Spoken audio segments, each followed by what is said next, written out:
Elena Morales opened her mailbox and froze. A bright red envelope stared back at her. Overdue fee $480. Pay within 10 days or we will sue. At 68 years old, the retired elementary school teacher had lived in her modest three-bedroom home in Oakwood Estates, Florida, for 28 quiet years. This house wasn't just walls and a roof. It was the final promise she made to her late husband, buried 15 minutes away. It was where she planned to grow old, surrounded by the laughter of her grandchildren. Now, a single piece of paper threatened to take it all. She paid the $480 the same afternoon, bank transfer receipt in hand. She breathed a sigh of relief. 3 weeks later, another envelope arrived. This one was thicker. When she opened it, her knees nearly gave out. The HOA was demanding $9,200 in legal fees, interest, and collection costs. They claimed she had ignored multiple warnings. Elena stood in her kitchen, staring at the documents. "I paid it," she whispered. "I paid it the same day." She called the HOA office immediately. The woman on the line was polite, almost friendly. Margaret Thornton, the board president. "I'm sorry, Mrs. Morales, but our records show no payment received. We have to follow procedure." Elena sent them the receipt again and again. Each time the response was the same: cold, professional, and final. The house felt smaller that evening. Golden sunlight poured through the living room windows, painting the old wooden floors in warm orange hues. Dust danced lazily in the light. Elena sat at the dining table, the court summons lying in front of her like a death sentence. Her hands trembled as she picked up her phone and dialed her daughter in Tampa. It rang and rang. No answer. Only the steady tick-tock of the old wall clock filled the silence. In that moment, the weight of what was happening crashed over her. This wasn't just money. This was her life being erased with paperwork. She had told the bank clerk just weeks earlier, with quiet pride. 28 years, never late on a single payment. Those words now echoed bitterly in her mind. The next morning, before the sun had fully risen, a white van pulled up to her driveway. Two men in uniform stepped out carrying official-looking signs. They began attaching bright yellow foreclosure notices directly to her front door. Elena watched from behind the curtain, heart pounding. This couldn't be happening. Not to her. Not after everything. But it was. And the worst part? Everything they were doing followed the rules. Margaret Thornton didn't raise her voice. She never needed to. As board president and former corporate attorney, she moved with the calm precision of someone who had done this before. Many times. The first escalation came in the form of a letter sent to every homeowner in Oakwood Estates. Notice to residents, Elena Morales has an outstanding balance exceeding $9,000. This delinquency affects all of us. The message was clear. Elena was now the neighborhood problem. Neighbors who once waved at her now looked away. Elena sat at her kitchen table, rereading the letter. Her hands shook not from fear this time, but from something hotter. 28 years, she whispered. Those same words she had spoken with pride now painted her as unreliable. Margaret's team had weaponized her trustworthiness against her. The second blow landed harder. HOA records suddenly included detailed meeting minutes claiming they had sent Elena 3 separate warnings. Elena knew the truth. She had received none. The documents were dated, signed, and notarized, perfectly legal, completely fabricated. She spent nights digging through old files, scanning every bank statement, every email. Sleep became a luxury she could no longer afford. Then came the plot twist that made her blood run cold. While reviewing public records at the county clerk's office, Elena discovered Margaret Thornton had worked as lead counsel for the exact law firm now representing the HOA against her, the same firm that was billing her $9,200. Margaret wasn't just enforcing rules, she was profiting from them. The system wasn't broken, it was rigged.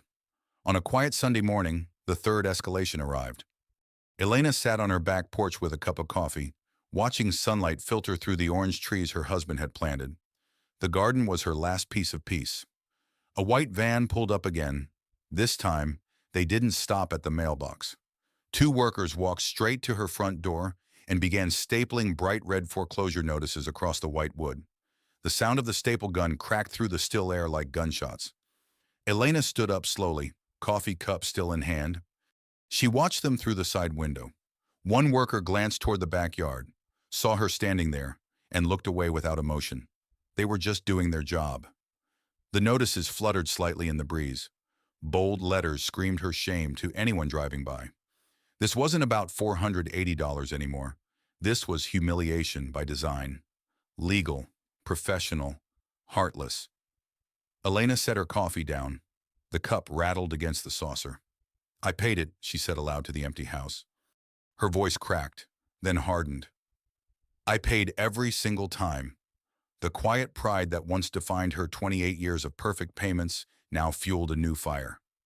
She was done being polite. She picked up her phone and started recording. The bank account froze first. One morning, Elena's debit card was declined at the grocery store. When she called the bank, the voice on the other end was clinical.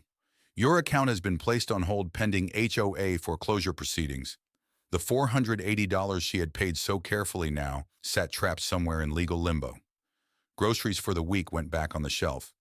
She drove home empty-handed. Her daughter called that same evening. "Mom, what's going on? I heard from Mrs. Rivera that you owe $9,000. Why didn't you tell me?" The suspicion in her voice cut deeper than any legal document. Elena tried to explain, but the doubt had already taken root. Even her own child wondered if she had hidden something. The neighbors disappeared next. People who once stopped to chat now crossed the street when they saw her coming. Curtains closed faster. Smiles vanished. The community she had lived in for nearly 3 decades treated her like a contagious disease. Margaret Thornton's letter had done its job perfectly. Elena stood at her living room window that afternoon, watching a couple she had known for 15 years pretend they didn't see her. The silence pressed against her chest like a physical weight. Night fell hardest. At 2:17 a.m., Elena sat alone in the dark living room. The only light came from a small lamp beside her late husband's favorite armchair. She stared at the framed photos on the wall, their wedding day, the housewarming party, her husband planting those orange trees in the backyard. Every object in the house carried his memory. This home was supposed to be their final chapter. Now it felt like a tomb. Tears slid silently down her wrinkled cheeks.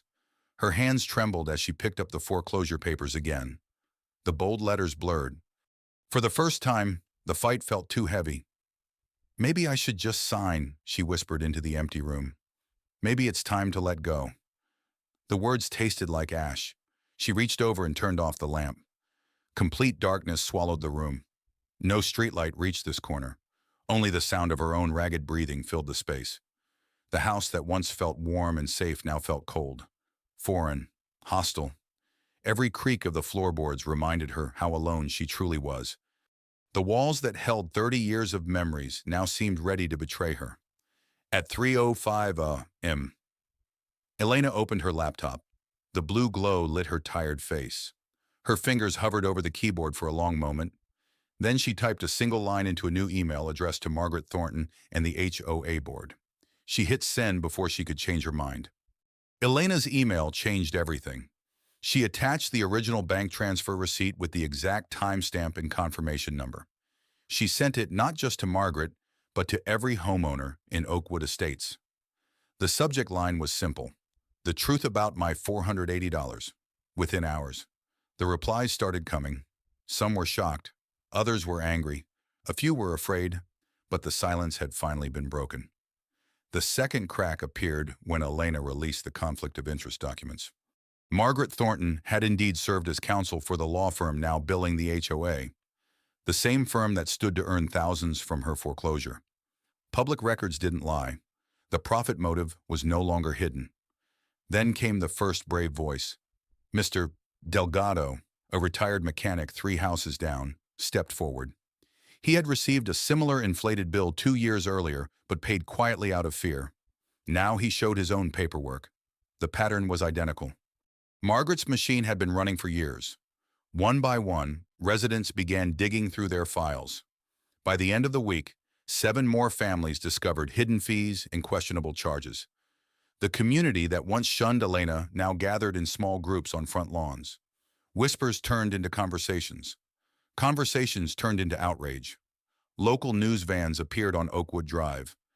A reporter from Channel 9 stood in front of Elena's house, microphone in hand, exposing how a simple $480 fee had ballooned into a weapon of financial destruction.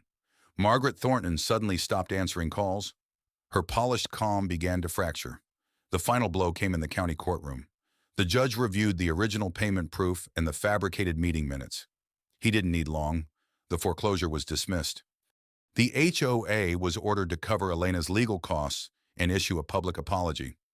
Margaret sat motionless in her seat, lips pressed into a thin line. For the first time, she had lost. Elena stepped onto her front porch that warm Florida afternoon. The sun bathed the white house in golden light. Orange trees swayed gently in the breeze. A small crowd of neighbors stood on the sidewalk, not as onlookers this time, but as witnesses. Some nodded, others clapped softly. No one needed grand speeches. Elena said nothing. She simply walked to the front wall of her home and placed her palm flat against the stucco.